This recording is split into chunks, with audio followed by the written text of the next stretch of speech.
BJP నాయకులు భానుప్రకాష్ రెడ్డి పవిత్రమైన టీటీడీపై బురద జల్లే ప్రసంగాలు మానుకొని ప్రజలకు కేంద్రం నుంచి రాష్ట్రానికి తిరుపతికి నిధులు రాబట్టడంలో దృష్టి సారించాలని, అంతేకాని ఇలాంటి నీచ రాజకీయాలు చేయొద్దని తిరుపతి వైఎస్ఆర్ కాంగ్రెస్ పార్టీ యువజన నాయకులు వాసు యాదవ్, అరుణ్ యాదవ్, పసుపులెట్టి సురేష్లు హితవు పలికారు. తిరుపతి ప్రెస్ క్లబ్ లో శుక్రవారం ఉదయం విలేకరుల సమావేశంలో వైసీపీ నాయకులు మాట్లాడుతూ బీజేపీ నాయకుడు భానుప్రకాష్ రెడ్డి టీటీడీ మరియు మున్సిపల్ కార్పొరేషన్ పై అసత్య ఆరోపణలు చేయడం తగదని హెచ్చరించారు.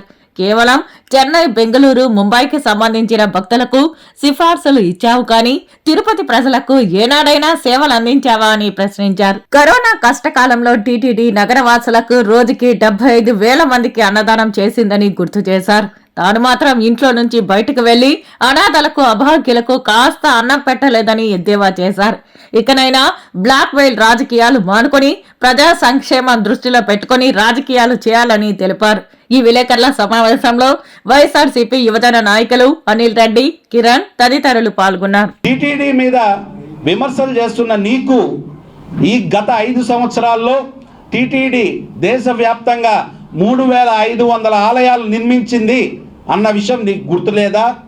కరోనా సమయంలో ప్రజలందరూ కూడా కనీస వసతులు లేక ఇబ్బంది పడుతూ ఉంటే ఇదే తిరుమల తిరుపతి దేవస్థానం రోజుకి 75,000 మందికి తిరుపతి ప్రజలందరికీ కూడా అన్న వితరణ చేసింది. ఆ విషయం నీకు గుర్తులేదా?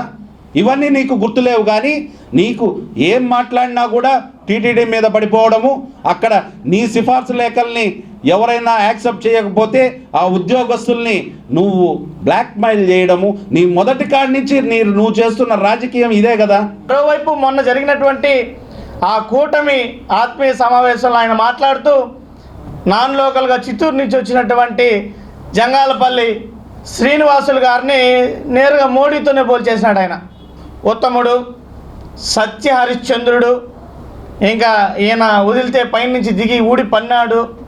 మాకు తెలుసు కదా ఆయన చిత్తూరు నుంచి ఇక్కడికి వచ్చినాడని చెప్పేసి, నువ్వేంది మళ్ళా చెప్పేది?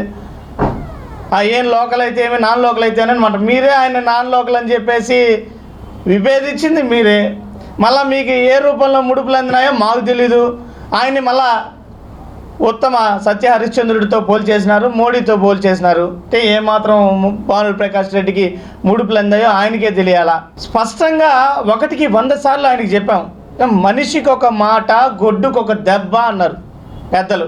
ఏం భానుప్రకాష్ రెడ్డిని గొడ్డు అనుకోవాలా లేదంటే జంతువు అనుకోవాలా, ఏమనుకోవాలో కూడా అర్థం కావడం లేదు. తిరుమల తిరుపతి దేవస్థానంలో వెంకటేశ్వర స్వామి దర్శనం చేపించినటువంటి వ్యక్తి భానుప్రకాష్ రెడ్డి గారు. ఈరోజు టెండర్లు, డబ్బులు తీసుకుంటా ఉన్నారు. ఏమయ్యా నువ్వేమన్నా చూసినావా? నీ కళ్ళ ముందు ఏమైనా జరిగిందా? ఆన్లైన్ టెండర్ అయ్యా ఇది. అంత మాత్రం బుద్ధి లేదా భానుప్రకాష్ రెడ్డి గారికి? ఏదైనా సరే ఏది చెప్పినా నోటికి వచ్చిన మాటలు చెప్తే దొంగే దొంగ అనేసి భుజాలు తడుపుకున్నారంట. అట్టున్నది. నువ్వు చేసే ఆరోపణలు, నువ్వు చేసేటివి, అది నువ్వు చేసినటువంటి పనులు అవి. దానిని ఎదుటి వాళ్ళపైన రుద్దితే ఏమాత్రం తిరుపతి ప్రజలు నమ్ముతారు అనేది బుద్ధి లేదా కొద్ది కూడా? నువ్వు ఒక ఇంటర్నేషనల్ దళారివి. దళారీ వ్యాపారం చేసుకుంటూ, బ్లాక్మెయిలింగ్ చేసుకుంటూ నువ్వు సంపాదించుకునేటువంటి డబ్బుల్ని నీ కుటుంబానికి, నీ ఇళ్ళకి కట్టుకుంటా ఉండేటువంటి వ్యక్తివి నువ్వు. అంతేకాని తిరుపతి ప్రజలకి ఏ రకంగా ఉపయోగపడినావు అనేసి నువ్వు ఈరోజు ఏదో లవ మొత్తుకుంటా ఉన్నావు. జనసేన అభ్యర్థిగా శ్రీనివాసులు గారు వచ్చినారు ఒక మూట తీసుకొని. ఆ మూట ఎట్టైనా ఖాళీ అయిపోవాలా.